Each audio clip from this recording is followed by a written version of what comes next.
Magandang umaga mga kabay. So yan, meron pa akong estimate dito. Still 670 heat gun.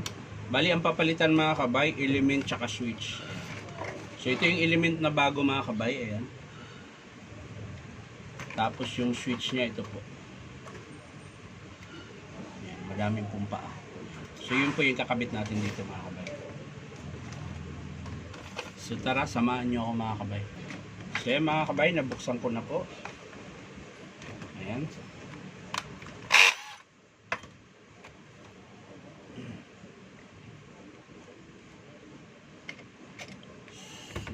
So, ito lang, kalasin natin.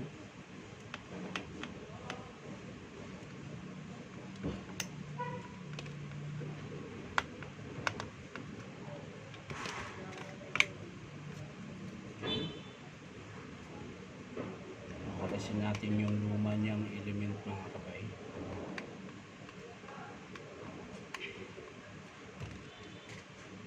So yan mga kabay, nakalas ko na po yung lumang element niya. Ayan.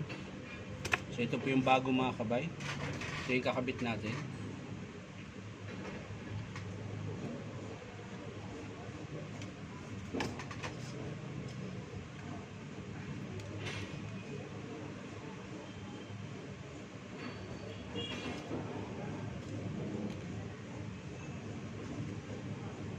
Wow.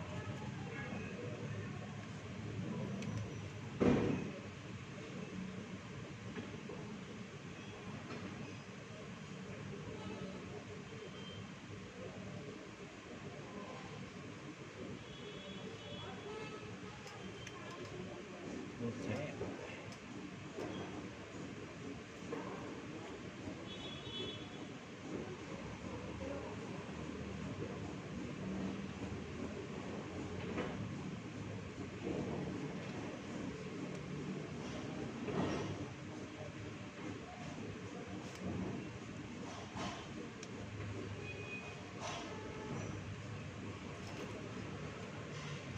Uy, nakalas yung isa.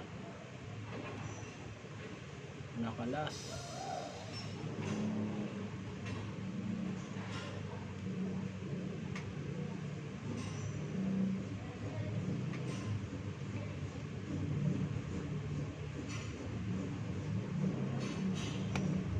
So yan mga kabay, ihinang na po natin siya para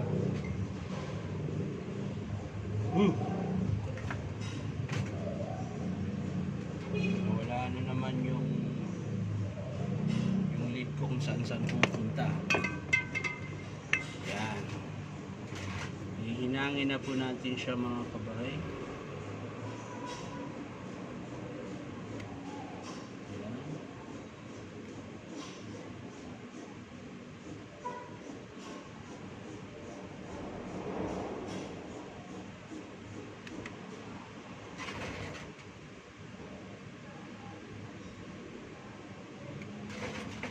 Ayan, okay na mga kabay. So nahinang na po natin yung element. So babalik natin dito sa loob to mga kabay, sasalpak natin. So ayan mga kabay, nakabit ko na po yung element, tapos yung switch kinabit ko na rin. Ayan. So sasalpak na natin to mga kabay. Titingnan natin kung nagbago ba yung tama ba yung pagkakabit.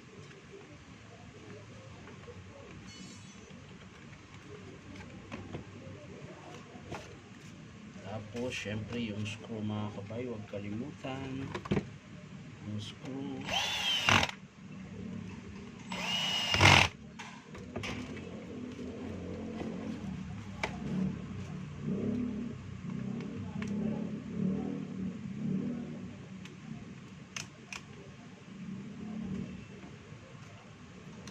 Screw.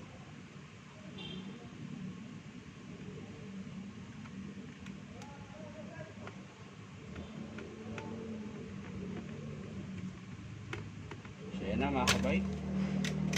So titesting natin mga kabay bago natin isara.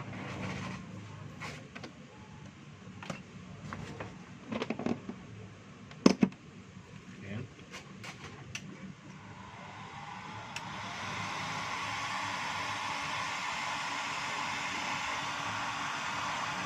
Yan po mga kabay, nagbabaga po siya. Bawasan natin ang init. Ayan, wala na po siyang baga. Para blower na lang po siya, pero mainit pa rin mga kabay. Tapos pag naglusaw kayo ng nag-seal kayo ng mga plastic or PVC, adjust nyo lang po itong variable heat niya mga kabay. So magbabaga po yan siya pag sinagad nyo. Kaya mga kabay, magbabaga na po siya. So okay na po yung kinabit natin na element. Ito po yung pinalitan natin mga kabay. Tsaka yung kanyang switch. Ayan.